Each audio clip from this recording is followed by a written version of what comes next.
What's up, folks? I'm Dan, and welcome to I've Been Meaning to Read That, the show where I read books out loud that I've been meaning to read. Let's go.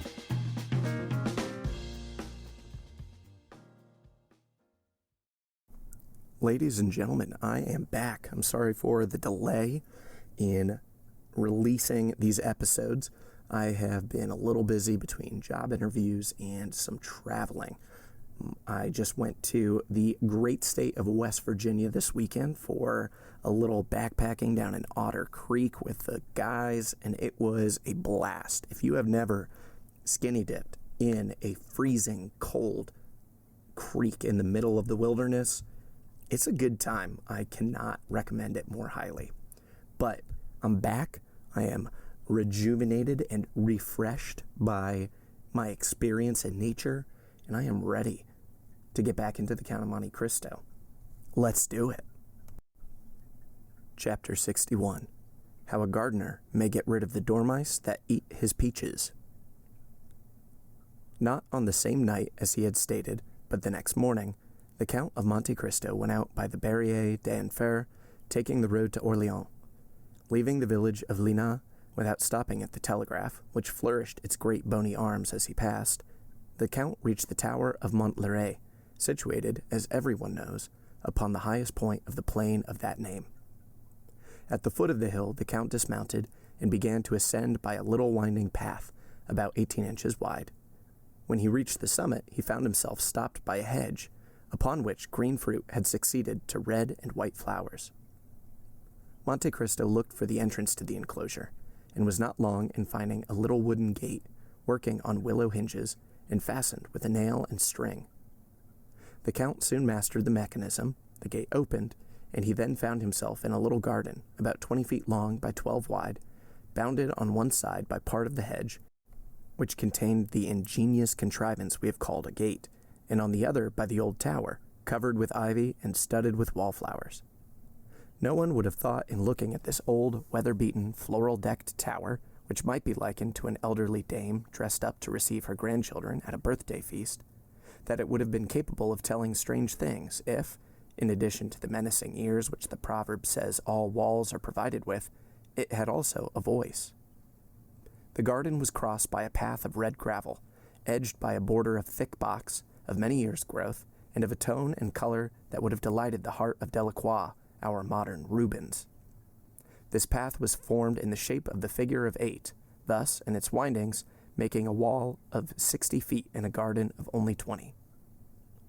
Never had Flora, the fresh and smiling goddess of gardeners, been honored with a purer or more scrupulous worship than that which was paid to her in this little enclosure. In fact, of the 20 rose trees which formed the parterre, not one bore the mark of the slug, nor were the evidences anywhere of the clustering aphids, which is so destructive to plants growing in a damp soil. And yet, it was not because of the damp that had been excluded from the garden. The earth, black as soot, the thick foliage of the trees betrayed its presence. Besides, had natural humidity been wanting, it could have been immediately supplied by artificial means, thanks to a tank of water sunk in one of the corners of the garden, and upon which were stationed a frog and a toad, who, from antipathy, no doubt, always remained on the two opposite sides of the basin. There was not a blade of grass to be seen in the paths, or a weed in the flower beds. No fine lady ever trained and watered her geraniums, her cacti, and her rhododendrons, and her porcelain jardinier with more pains than this hitherto unseen gardener bestowed upon his little enclosure. Monte Cristo stopped after having closed the gate and fastened the string to the nail, and cast a look around. "The man at the telegraph," said he, "must either engage a gardener or devote himself passionately to agriculture." Suddenly, he struck against something crouching behind a wheelbarrow filled with leaves. The something rose, uttering an exclamation of astonishment, and Monte Cristo found himself facing a man about 50 years old who was plucking strawberries, which he was placing upon grape leaves. He had 12 leaves and about as many strawberries, which, on rising suddenly, he let fall from his hands. "You are gathering your crop, sir?" said Monte Cristo, smiling.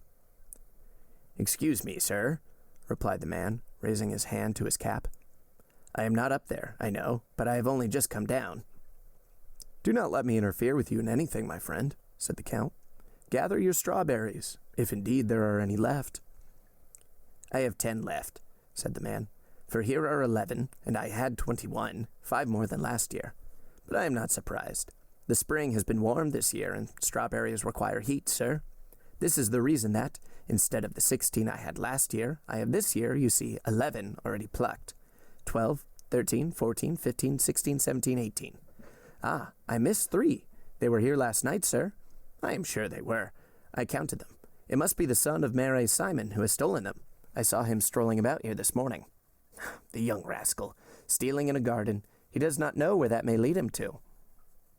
"Certainly it's wrong," said Monte Cristo, "but you should take into consideration the youth and greediness of the delinquent." "Of course," said the gardener, "but that does not make it the less unpleasant. But, sir, once more I beg pardon. Perhaps you are an officer that I am detaining here?" And he glanced timidly at the Count's blue coat. "Calm yourself, my friend," said the Count, with a smile which he made at will either terrible or benevolent, and which now expressed only the kindliest feeling. "I am not an inspector, but a traveler, brought here by a curiosity he half repents of, since he causes you to lose your time." "Ah, my time is not valuable," replied the man with a melancholy smile. "Still, it belongs to government, and I ought not to waste it. But having received the signal that I might rest for an hour—" Here he glanced at the sundial, for there was everything in the enclosure of Montlhéry, even a sundial. "And having 10 minutes before me, and my strawberries being ripe, when a day longer— By the by, sir, do you think dormice eat them?" "Indeed, I should think not," replied Monte Cristo. "Dormice are bad neighbors for us who do not eat them preserved as the Romans did." "What? Did the Romans eat them?" said the gardener. "Ate dormice?" "I have read so in Petronius," said the Count. "Really? They can't be nice, though they do say as fat as a dormouse. It is not a wonder they are fat, sleeping all day and only waking to eat all night. Listen, last year I had 4 apricots. They stole 1. I had 1 nectarine, only 1. Well, sir, they ate half of it on the wall. A splendid nectarine. I never ate a better." "You ate it?" "That is to say, the half that was left. You understand, it was exquisite, sir. Ah, those gentlemen never chose the worst morsels, like Mary Simon's son, who has not chosen the worst strawberries. But this year," continued the horticulturist, "I'll take care it shall not happen, even if I should be forced to sit by the whole night to watch them when the strawberries are ripe." Monte Cristo had seen enough. Every man has a devouring passion in his heart, as every fruit has its worm. That of the telegraph man was horticulture. He began gathering the grape leaves which screened the sun from the grapes, and won the heart of the gardener. "Did you come here, sir, to see the telegraph?" he said. "Yes, if it isn't contrary to the rules." "Oh, no," said the gardener, "not in the least, since there is no danger that anyone can possibly understand what we are saying." "I have been told," said the Count, "that you do not always yourselves understand the signals you repeat." "That is true, sir, and that is what I like best," said the man, smiling. "Why do you like that best?" "Because then I have no responsibility. I am a machine then, and nothing else, and so long as I work, nothing more is required of me." "Is it possible," said Monte Cristo to himself, "that I can have met with a man that has no ambition? That would spoil my plans."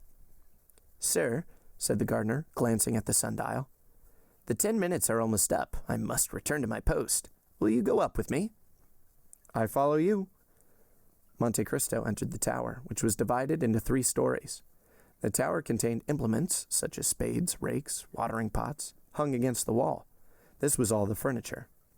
The second was the man's conventional abode, or rather, sleeping place. It contained a few poor articles of household furniture, a bed, a table, 2 chairs, a stone pitcher, and some dry herbs, hung up to the ceiling, which the Count recognized as sweet peas, and of which the good man was preserving the seeds. He had labeled them with as much care as if he had been master botanist in the Jardin des Plantes. "Does it require much study to learn the art of telegraphing?" asked Monte Cristo. "The study does not take long. It was acting as a supernumerary that was so tedious." "And what is the pay?" 1,000 francs, sir." "It's nothing." "No, but then we are lodged, as you perceive." Monte Cristo looked at the room. They passed to the 3rd story. It was the telegraph room. Monte Cristo looked in turn at the 2 iron handles by which the machine was worked. "It is very interesting," he said, "but it must be very tedious for a lifetime." "Yes. At first my neck was cramped with looking at it, but at the end of a year I became used to it. And then we have our hours of recreation and our holidays." "Holidays?" "Yes." "When?" "When we have a fog." "Ah, to be sure." "Those are indeed holidays to me. I go into the garden, I plant, I prune, I trim, I kill the insects all day long." "How long have you been here?" 10 years, and 5 as a supernumerary makes 15. "You are 55. How long must you have served to claim the pension?" "Oh, sir, 25 years. "And how much is the pension?" 100 crowns. "Poor humanity," murmured Monte Cristo.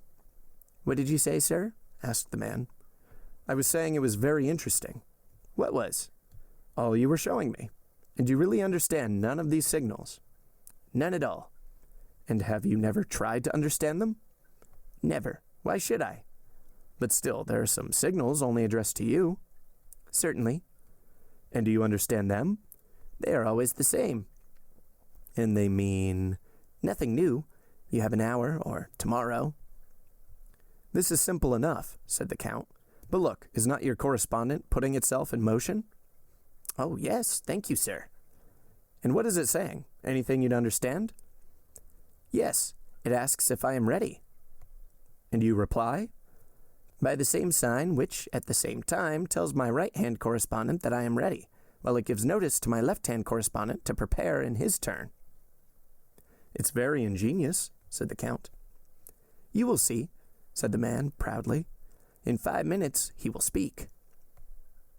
"I have then 5 minutes," said Monte Cristo to himself. "It is more time than I require. My dear sir, will you allow me to ask you a question?" "What is it, sir?" "You are fond of gardening?" "Passionately." "And you would be pleased to have, instead of this terrace of 20 feet, an enclosure of 2 acres?" "Sir, I should make a terrestrial paradise of it." "You live badly on your 1,000 francs?" "Badly enough, but yet I do live." "Yes, but you have a wretchedly small garden." "True, the garden is not large." "And then, such as it is filled with dormice who eat everything." "They are my scourges." "Tell me, should you have the misfortune to turn your head while your right-hand correspondent was telegraphing?" "I should not see him." "Then what would happen?" "I could not repeat the signals." "And then?" "Not having repeated them, through negligence, I should be fined." "How much?" 100 francs. "A tenth of your income? That would be fine work." "Ah," said the man. "Has it ever happened to you?" said Monte Cristo. "Once, sir, when I was grafting a rose tree." "Well, suppose you were to alter a signal and substitute another." "Ah, that is another case. I should be turned off and lose my pension." 300 francs? 100 crowns, yes, sir. So you see that I am not likely to do any of these things." "Not even for 15 years' wages? Come, is it worth thinking about?" "For 15,000 francs?" "Yes." "Sir, you alarm me." "Nonsense." "Sir, are you tempting me?" "Just so. 15,000 francs. Do you understand?" "Sir, let me see my right-hand correspondent." "On the contrary, do not look at him, but at this." "What is it?" "What? Do you not know these bits of paper?" "Banknotes?" "Exactly. There are 15 of them." "And whose are they?" "Yours, if you like." "Mine?" exclaimed the man, half suffocated. "Yes, yours, your own property." "Sir, my right-hand correspondent is signaling." "Let him signal." "Sir, you have distracted me. I shall be fined." "That will cost you 100 francs. You see it is your interest to take my banknotes." "Sir, my right-hand correspondent redoubles his signals. He is impatient." "Never mind. Take these." And the Count placed the packet in the man's hands. "Now this is not all," he said. "You cannot live upon your 15,000 francs." "I shall still have my place." "No, you will lose it, for you are going to alter your correspondent's message." "Oh, sir, what are you proposing?" "A jest." "Sir, unless you force me." I think I can effectually force you." And Monte Cristo drew another packet from his pocket. "Here are 10,000 more francs," he said. "With the 15,000 already in your pocket, they will make 25,000. With 5,000 you can buy a pretty little house with 2 acres of land. The remaining 20,000 will bring you 1,000 francs a year." "A garden with 2 acres of land?" "And 1,000 francs a year." "Oh, heavens!" "Come, take them." And Monte Cristo forced the banknotes into his hand. "What am I to do?" "Nothing very difficult." "But what is it?" "To repeat these signs." Monte Cristo took a paper from his pocket, upon which were drawn 3 signs, with numbers to indicate the order in which they were to be worked. "There, you see it will not take long." "Yes, but—" "Do this, and you will have nectarines and all the rest." The shot told. Red with fever, while the large drops fell from his brow, the man executed, one after the other, the 3 signs given by the Count, in spite of the frightful contortions of the right-hand correspondent, who, not understanding the change, began to think the gardener had gone mad. As to the left-hand one, he conscientiously repeated the same signals, which were finally transmitted to the Minister of the Interior. "Now you are rich," said Monte Cristo. "Yes," replied the man, "but at what a price?" "Listen, friend," said Monte Cristo.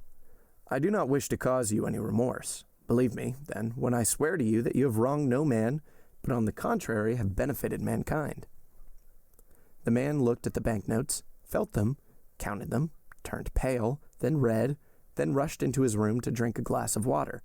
But he had no time to reach the water jug, and fainted in the midst of his dried herbs. 5 minutes after the new telegram reached the minister, Debray had the horses put to his carriage and drove to Danglars' house. "Has your husband any Spanish bonds?" he asked of the Baroness. "I think so, indeed. He has 6 millions worth." "He must sell them at whatever price." "Why?" "Because Don Carlos has fled from Bourget and has returned to Spain." "How do you know?" Debray shrugged to his shoulders. "The idea of asking how I hear the news?" he said. The Baroness did not wait for a repetition. She ran to her husband, who immediately hastened to his agent and ordered him to sell at any price. When it was seen that Danglars sold, the Spanish funds fell directly. Danglars lost 500,000 francs, but he rid himself of all his Spanish shares. The same evening the following was read in La Messager. By telegraph, the king, Don Carlos, has escaped the vigilance of his guardians at Bourget and has returned to Spain by the Catalonian frontier. Barcelona has risen in his favor. All that evening, nothing was spoken of but the foresight of Danglars, who had sold his shares, and of the luck of the stock jobber, who only lost 500,000 francs by such a blow. Those who had kept their shares, or bought those of Danglars, looked upon themselves as ruined, and passed a very bad night. The next morning, Le Moniteur contained the following. It was without any foundation that Le Messager yesterday announced the flight of Don Carlos and the revolt of Barcelona. The king, Don Carlos, has not left Bourget, and the peninsula is in the enjoyment of profound peace. A telegraphic signal, improperly interpreted, owing to the fog, was the cause of this error. The funds rose 1% higher than before they had fallen. This, reckoning his loss, and what he had missed gaining, made the difference of 1,000,000 to Danglars. "Good," said Monte Cristo to Morrel, who was at his house when the news arrived of the strange reverse of fortune of which Danglars had been the victim. "I've just made a discovery for 25,000 francs, for which I would have paid 100,000. "What have you discovered?" asked Morrel. "I have just discovered how a gardener may get rid of the dormice that eat his peaches." End of chapter 61. Chapter 62. Ghosts. At first sight, the exterior of the house at Autiel gave no indications of splendor, nothing one would expect from the destined residence of the magnificent Count of Monte Cristo. But this simplicity was according to the will of its master, who positively ordered nothing to be altered outside. The splendor was within. Indeed, almost before the door opened, the scene changed. Monsieur Bertuccio had outdone himself in the taste displayed in furnishing, and in the rapidity with which it was executed. It is told that the Duc d'Antin removed in a single night a whole avenue of trees that annoyed Louis XIX.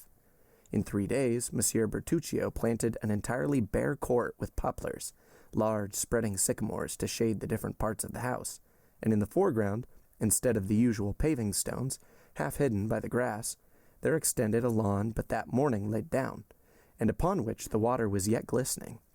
For the rest, the orders had been issued by the Count.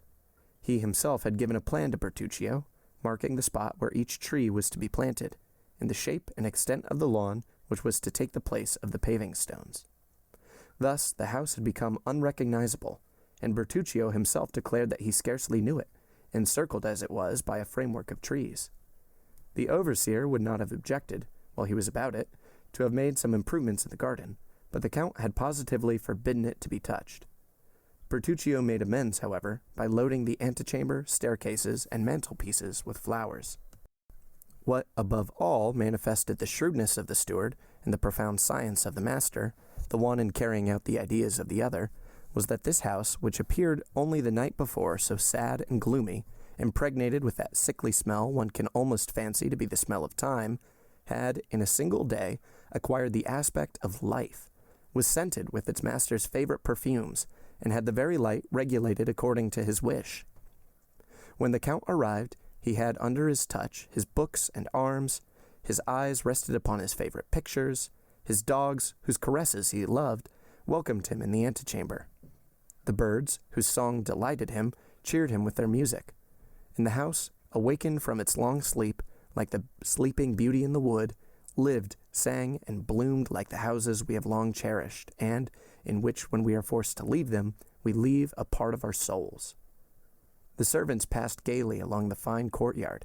Some, belonging to the kitchens, glided down the stairs, restored the previous day, as if they had always inhabited the house. Others, filling the coach-houses, where the equipages, encased and numbered, appeared to have been installed for the last 50 years. And in the stables the horses replied with neighs to the grooms, who spoke to them with much more respect than many servants pay their masters. The library was divided into 2 parts on either side of the wall, and contained upwards of 2,000 volumes. One division was entirely devoted to novels, and even the volume which had been published but the day before was to be seen in its place in all the dignity of its red and gold binding. On the other side of the house, to match with the library, was the conservatory, ornamented with rare flowers that bloomed in china jars, and in the midst of the greenhouse, marvelous alike to sight and smell, was a billiard table which looked as if it had been abandoned during the past hour by players who had left the balls on the cloth. One chamber alone had been respected by the magnificent Bertuccio.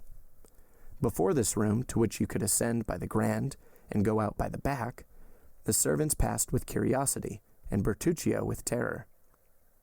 At 5 o'clock precisely, the Count arrived before the house at Autiel, followed by Ali.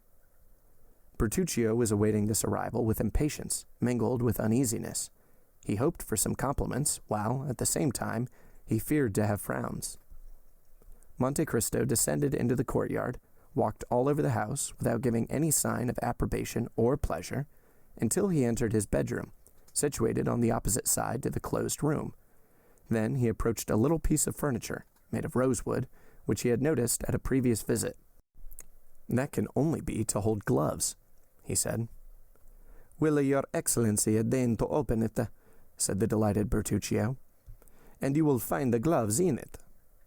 Elsewhere the Count found everything he required: smelling bottles, cigars, knickknacks. "Good," he said, and Bertuccio left enraptured. So great, so powerful, and real was the influence exercised by this man over all who surrounded him. At precisely 6 o'clock, the clatter of horses' hoofs was heard at the entrance door. It was our captain of Spahis, who had arrived on Medea. "I am sure I am the first," cried Morel. "I did it on purpose to have you a minute to myself before everyone else came. Julie and Emmanuel have 1,000 things to tell you. Really, this is magnificent. But tell me, Count, will your people take care of my horse?" "Do not alarm yourself, my dear Maximilian. They understand." "I mean, because he wants petting. If you had seen at what a pace he came, like the wind." "I should think so. "A horse that cost 5,000 francs," said Monte Cristo, in the tone which a father would use towards a son. "Do you regret them?" asked Morrel with his open laugh. "I? Certainly not," replied the Count. "No, I should only regret if the horse had not proved good. It is so good that I have distanced Monsieur de Chateau Renaud, one of the best riders in France, and Monsieur de Bray, who both mount the minister's Arabians, and close on their heels are the horses of Madame Danglars, who always go at 6 leagues an hour." "Then they follow you?" asked Monte Cristo. "See, here they are." And at the same minute, a carriage with smoking horses, accompanied by 2 mounted gentlemen, arrived at the gate, which opened before them. The carriage drove round and stopped at the steps, followed by the horsemen. The instant Debray had touched the ground, he was at the carriage door. He offered his hand to the Baroness, who, descending, took it with a peculiarity of manner imperceptible to everyone but Monte Cristo. But nothing escaped the Count's notice, and he observed a little note, passed with the facility that indicates frequent practice, from the hand of Madame Danglars to that of the minister's secretary. After his wife, the banker descended, as pale as though he had issued from his tomb instead of his carriage. Madame Danglars threw a rapid and inquiring glance, which could only be interpreted by Monte Cristo, around the courtyard, over the peristyle, and across the front of the house. Then, repressing a slight emotion, which must have been on her countenance if she had not kept her color, she ascended the steps, saying to Morrel, "Sir, if you were a friend of mine, I should ask you if you would sell your horse." Morrel smiled with an expression very like a grimace, and then turned round to Monte Cristo, as if to ask him to extricate him from his embarrassment. The Count understood him. "Ah, madame," he said, "why did you not make that request of me?" "With you, sir," replied the Baroness, "one can wish for nothing. One is so sure to obtain it. If it were so with Monsieur Morrel—" "Unfortunately," replied the Count, "I am witness that Monsieur Morrel cannot give up his horse, his honor being engaged in keeping it." "How so?" "He laid a wager he would tame Medea in the space of 6 months. You understand now that if he were to get rid of the animal before the time named, he would not only lose his bet, but people would say he was afraid. And a brave captain of Spahis cannot risk this, even to gratify a pretty woman, which is, in my opinion, one of the most sacred obligations in the world." "You see my position, madam?" said Morrel, bestowing a grateful smile on Monte Cristo. "It seems to me," said Danglars in his coarse tone, ill-concealed by a forced smile, "that you have already got horses enough." Madame Danglars seldom allowed remarks of this kind to pass unnoticed, but, to the surprise of the young people, she pretended not to hear it, and said nothing. Monte Cristo smiled at her unusual humility, and showed her 2 immense porcelain jars, over which wound marine plants of a size and delicacy that nature alone could produce. The Baroness was astonished. "Why," said she, "you could plant one of the chestnut trees in the Tuileries inside. How can such enormous jars have been manufactured?"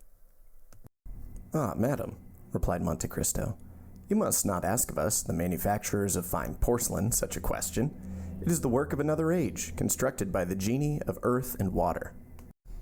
"How so? At what period can that have been?" "I do not know. I have only heard that an emperor of China had an oven built expressly, and that in this oven 12 jars like this were successively baked. 2 broke from the heat of the fire. The other 10 were sunk 300 fathoms deep into the sea. The sea, knowing what was required of her, threw over them her weeds, encircled them with coral, and encrusted them with shells. The whole was cemented by 200 years beneath these almost impervious depths, for a revolution carried away the emperor who wished to make the trial, and only left the documents proving the manufacture of the jars and their descent into the sea. At the end of 200 years, the documents were found, and they thought of bringing up the jars. Divers descended in machines made expressly on the discovery into the bay where they were thrown. But of 10, 3 only remained, the rest having been broke by the waves. I am fond of these jars, upon which, perhaps, misshapen, frightful monsters have fixed their cold, dull eyes, and in which myriads of small fish have slept, seeking a refuge from the pursuit of their enemies." Meanwhile, Danglars, who had cared little for curiosities, was mechanically tearing off the blossoms of a splendid orange tree, one after another. When he had finished with the orange tree, he began at the cactus. But this, not being so easily plucked as the orange tree, pricked him dreadfully. He shuddered and rubbed his eyes as though waking from a dream. "Sir," said Monte Cristo to him, "I do not recommend my pictures to you, who possess such splendid paintings. But nevertheless, here are 2 by Hobbema, a Paul Potter, a Meurice, 2 by Gerard Doux, a Raphael, a Van Dyck, a Zurbaran, and 2 or 3 by Murillo, worth looking at." "Stay," said Debray. "I recognize this Hobbema." "Indeed?" "Yes, it was proposed for the museum." "Which, I believe, does not contain one?" said Monte Cristo. "No, and yet they refused to buy it." "Why?" said Chateau Renaud. "You pretend not to know, because government was not rich enough." "Oh, pardon me," said Chateau Renaud. "I have heard of these things every day during the last 8 years, and I cannot understand them yet." "You will by and by," said Debray. "I think not," replied Chateau Renaud. "Major Bartolomeo Cavalcanti and Count Andrea Cavalcanti," announced Baptistine. A black satin stock, fresh from the maker's hands, gray mustaches, a bold eye, a major's uniform, ornamented with 3 medals and 5 crosses, in fact, the thorough bearing of an old soldier. Such was the appearance of Major Bartolomeo Cavalcanti, that tender father with whom we are already acquainted. Close to him, dressed in entirely new clothes, advanced smilingly Count Andrea Cavalcanti, the dutiful son, whom we also know. The 3 young people were talking together. On the entrance of the newcomers, their eyes glanced from father to son, and then, naturally enough, rested on the latter, whom they began criticizing. "Cavalcanti," said Dupre. "A fine name," said Morel. "Yes," said Chateau Renaud. "These Italians are well named and badly dressed." "You are fastidious, Chateau Renaud," replied Debray. "Those clothes are well cut and quite new." "That is just what I find fault with. That gentleman appears to be well dressed for the first time in his life." "Who are these men?" asked Danglars of Monte Cristo. "You heard, Cavalcanti." "That tells me their name and nothing else." "Ah, true. You do not know the Italian nobility. The Cavalcanti are all descended from princes." "Have they any fortune?" "An enormous one." "What do they do?" "Try to spend it all. They have some business with you, I think, from what they told me the day before yesterday. I indeed invited them here today on your account. I will introduce you to them."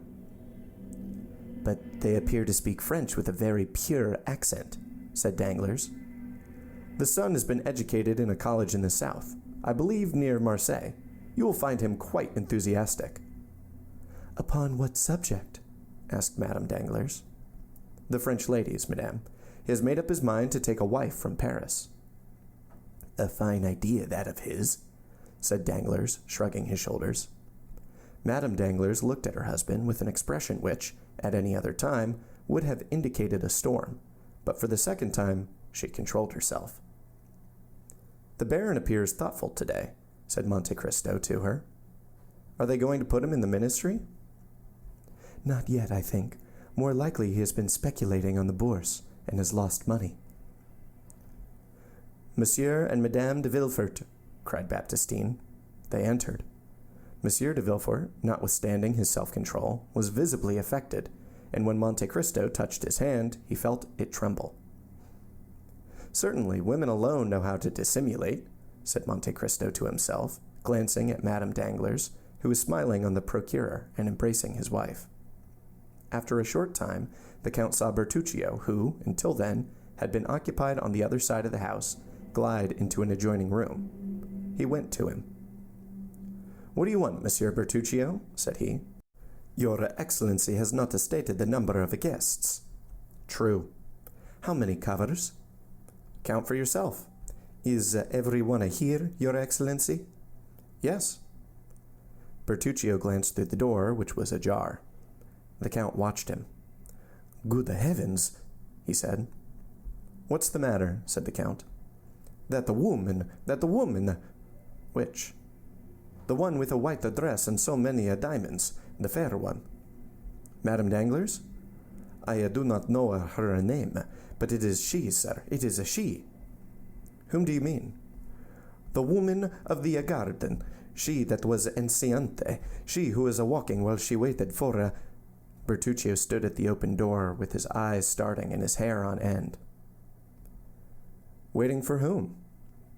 Bertuccio, without answering, pointed to Villefort with something of the gesture Macbeth uses to point out Banquo. Oh, he at length muttered. Do you see? What? Who? Him. Him? Monsieur de Villefort, the king's attorney? Certainly I see him. Then I did not kill him? Really, I think you are going mad, good Bertuccio, said the count. Then he is not dead. No, you see plainly he is not dead.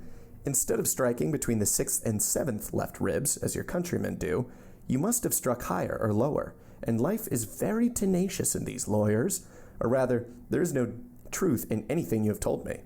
It was a fright of the imagination, a dream of your fancy. You went to sleep full of thoughts of vengeance. They weighed heavily upon your stomach. You had the nightmare. That's all.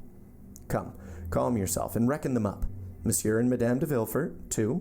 Monsieur and Madame Danglars, 4. Monsieur de Chateau-Renaud, Monsieur de Bray, Monsieur Morel, 7. Major Bartolomeo Cavalcanti, 8. 8, repeated Bertuccio. Stop. You are in a shocking hurry to be off. You forgot one of my guests. Lean a little to the left. Stay. Look at Major Andrea Cavalcanti, the young man in the black coat, looking at Murillo's Madonna. Now he's turning. This time Bertuccio would have uttered an exclamation, had not a look from Monte Cristo silenced him. Benedetto, he muttered. Fatality. 6:30 o'clock has just struck, Bertuccio, said the count severely. I ordered dinner at that hour, and I do not like to wait. And he returned to his guests, while Bertuccio, leaning against the wall, succeeded in reaching the dining room. 5 minutes afterwards, the doors of the drawing-room were thrown open, and Bertuccio appeared, saying, with a violent effort, The dinner awaits. The Count of Monte Cristo offered his arm to Madame de Villefort. Madame de Villefort, he said, will you conduct the Baroness Danglars? Villefort complied, and they passed on to the dining room. End of chapter 62. And cut. That's a wrap, folks. Thanks for listening to today's episode of I've Been Meaning to Read That, with me, your host, Dan. If you want to learn more about the show, you can follow us on Instagram at Meaning to Read and TikTok at I've Been Meaning. If you want to support the show to help keep it going, you can find me on Venmo at Dingus Donut, DINGUSDONUT. Supporters get a shout out on the show, and even more important, get to vote on the next book that we read. No matter what, I'll see you for our next episode. Until then, read those books you've been meaning to read, and have a lovely, lovely day.